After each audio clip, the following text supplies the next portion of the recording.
Hi there, and welcome to the Saturday Musing Show. Tonya D here, live on Facebook, musing about the breath and the magic rhythm. And for some of you, you already know my motto. I believe energy is the medicine of the future. So let's get on with today's muse, shall we? So when you own your breath, no one can steal your peace. So if you are new to my show or continuing on the journey, I have replays of my videos on both What's Up Tonya D on Facebook, my channel right here, or even YouTube, again, Tonya D. So be sure to watch them at either place.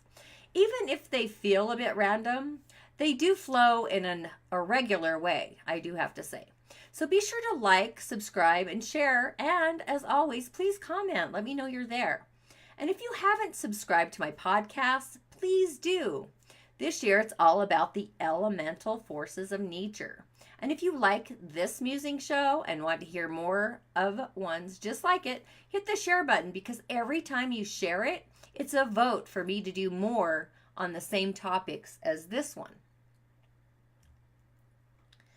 So everything we do in life is a potential stress-producing event. In fact, it is the almost impossible for us not to be affected. External factors such as the news of the day, inclement weather, an unexpected phone call, even a child's illness, and a friend's promotion, believe it or not, those can all be opportunities for distress as well as enrichment. But learning how to live a balanced life amidst so many possibilities and actual stress-provoking conditions demands an awareness well beyond that needed for repairing your computer or even your cell phone. And while we don't have to be immediately conscious of all the changes that the body undergoes in order to maintain a balanced internal state, we should increase our alertness to possible stress factors, because what we don't know about stress can actually hurt us. So to deal with life intelligently so that our career and our duties get enhanced, or at least support our well-being, we need to learn energy-producing strategies that diminish the presence of severe stress. And without strategies, we remain too vulnerable before the whims of our environment, not all of which are actually beneficial. And one of the most effective strategies against stress is breathing. But with all that, let's take a closer look at stress itself. So life and stress, or what causes stress, or what may be called stressors. External factors that are not necessarily under our control, such as events in our environment, even the people that we encounter. The variety of stressors is actually unlimited. While you cannot ever begin to calculate the external factors that could possibly cross your path on any given day, you can learn to manage your response to them. And management of response needs to become a major desire. And I'm sure that we all get used to reacting in certain emotional ways to our environment, regardless of the cost, because you can get things done and you can get them done well, and you can even get them done on time. Occasionally, you experience moments when your best attempts actually outstrip your body's reserves to sustain the effort, where your will drives ahead, but your body lags behind. And you pay no great concern, because when you let up, in spite of your exhaustion, you feel good. Meanwhile, the frequencies of these stressful occasions multiplies, and you then find yourself falling asleep while reading, watching TV, or any other thing that you've got going on. And then headaches soon intervene in your day, patience with others actually gets shorter, and you reach for drug relief. In a few days, the entire drama actually repeats itself. So stress is more than being uptight occasionally, or even having a bad day. It's a recurring imbalance resulting in the daily wear and tear on your body that leads to dysfunction and debilitation. And it comes in different guises. Emotional stress or mental stress, is the stress generated by our personality when we interact within our environment on a day-to-day basis. And this is sometimes referred to as social stress as well. Where digestive stress is the stress we get from poor eating habits. And for those of you who do have poor eating habits and are fast food eaters or processed food eaters, go ahead and visit Green Skinny Girl. That's where I have my online green smoothie products that are phenomenal. I'm an affiliate of the Green Smoothie Girl as well, hence the Green Skinny Girl. Where environmental stress is actually created by factors like smog, noise, and air pollution, even like these fires that we've had in Salt Lake City and across the United States. The environment can actually create stress on our bodies as well. But the reason stress is harmful is because we are unconsciously creating it and we become accustomed to sustaining it. And consequently, we accept stress as a normal part of life. And I stole this quote from Phil Nurnberger, and he's a PhD. So first you have to realize that the body is not a biological machine. And when we approach the pain of stress as though our bodies are chemical machines, so for headaches, we take aspirin or Aleve. For upset stomachs, Pepto-Bismol, Tums. For emotional tension, there's Darvon, depression, Prozac.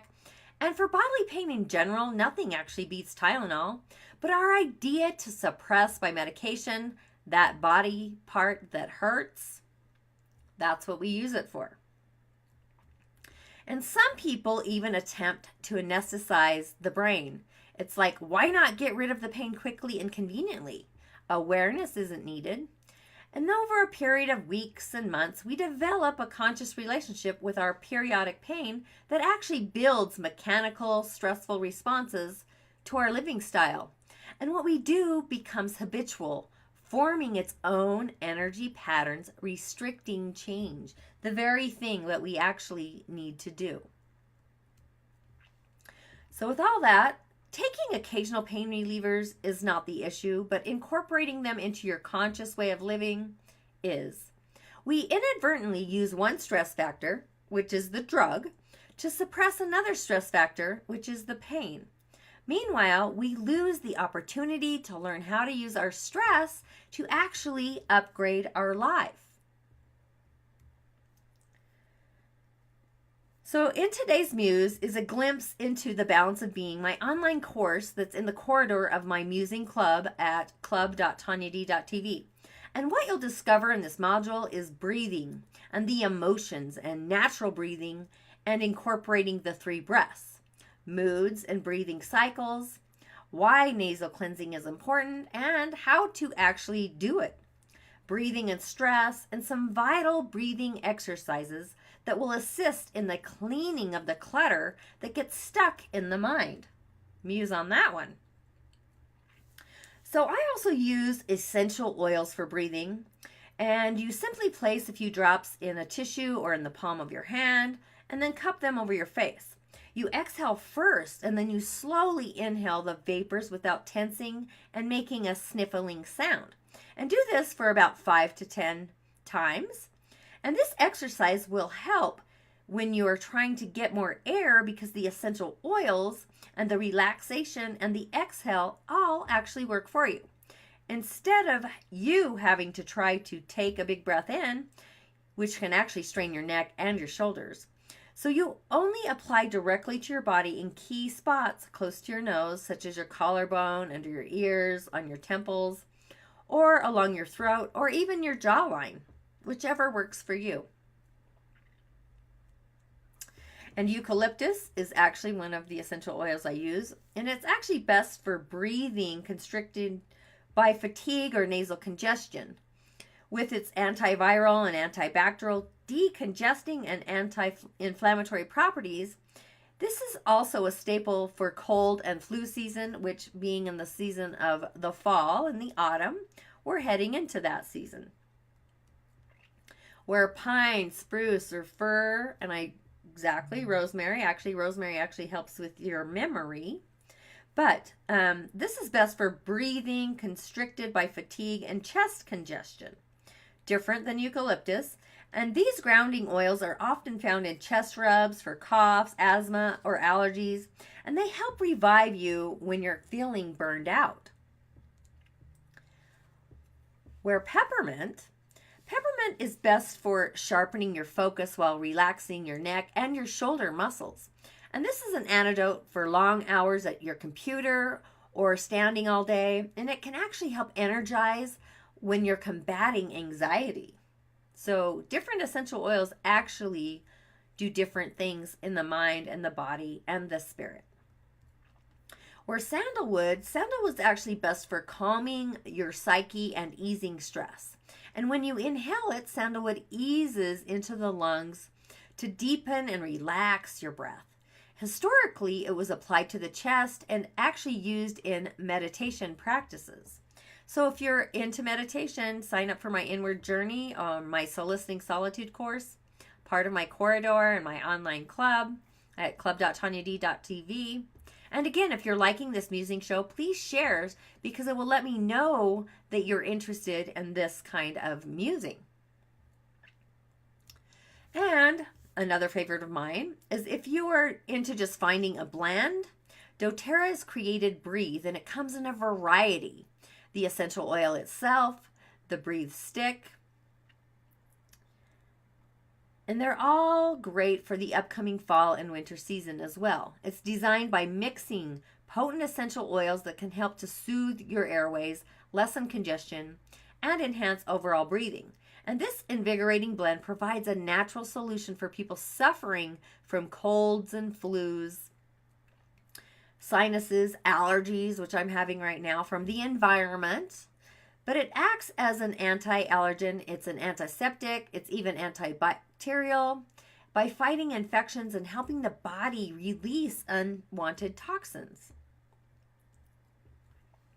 So these essential oils are made of 100% natural ingredients such as tea tree, peppermint, bay, cardamom, even lavender, and you can inhale them directly, you can diffuse or rub them on your chest. And to avoid congestion at night, diffuse the oil into your room or even apply some drops of this respiratory blend directly to your pillow. And this will give your lungs exactly what they need in order to help you breathe more effectively. Again, you can use the essential oil, the stick, or the roll-on, and it's a great way to start the season of the fall, which is the metal element of the lungs and the large intestine. So, doesn't it just make sense to start the ritual now to stay ahead of the game in this upcoming season? Also, the quantum energetic feet affairs, which I have a musing video on, they are amazing blends of essential oils, and they're designed just for the skin. So I would use the metal feet affair because it's designed for the fall season, the lungs and the large intestine. And I like to use them on my acupuncture points of that particular element. And the earth feet affair is also amazing to assist in the releasing of the crazy emotions that might come up in this season as well. Love, love, love the feet affairs. What could I say more? Plus, another great thing is your skin is actually the largest organ, and you can create a protective barrier from all kinds of winter ailments by getting your body primed for the season to come, which is ultimately why I created the Balance of Being course, the 6 phases of natural transformation. And that we can all put into a ritual action just by understanding the possibilities of the magnificent body and its ecosystem. It's really just recalibrating the entire sense of who you are. And I'll be doing a live webinar for the 6 phases of natural transformation in October. So if you're interested in learning more, be sure to sign up and subscribe to my show, because you'll get the link in my weekly newsletter and also in my emails. I'll be sending out an email as well. So it's actually a matter of calibrating the living style that works for you, because not all bodies are the same. So the area that you might need to recalibrate is different than another body, say. So for me, it's an energy thing, and I listen to what you say, and I sense what you feel, and I hear the unheard voice. And my goal is to assist you in your healing process. So it's like being the healer's assistant. So whether it's an emotional phase or a feeling phase, a relationship, career, environment, and so on, there are a bunch of factors that actually get in the way of transformation. It's just a matter of siphoning through the phase that you are actually in. And if you missed the Inward Journey live webinar and are interested in starting to solicit solitude for your inner and outer world, the corridor is open and it's ready for you. Just go to the Musing Club at club.tonyad.tv and you're only a breath away from optimal well-being. And I'll be adding elemental forces of nature meditations as well. And they're part of my Nature Series podcast, but they'll be in my corridor separate and exclusive for my Musing Club users. And as always, thanks for joining me for this week's Muse as we continue into the season of fall. Get your energy body for the season with all these little snippets of information that I'm sharing. And if it resonates with you and you want to hear more, again, please share so I know that you enjoyed this Muse. I can charm it up and continue bringing you the Muse that you enjoy. You can actually shop my products, listen to my musing show, and check out my courses, especially The Balance of Being, at club.tonyad.tv. And a quick little snippet, tonyad.tv, my website, is actually under construction, and I'm excited about its new look. So look forward to that in like the next month. And as always, thanks for showing up and thanks for musing with me. And enjoy the rest of your Saturday. Have a great day. Cheers.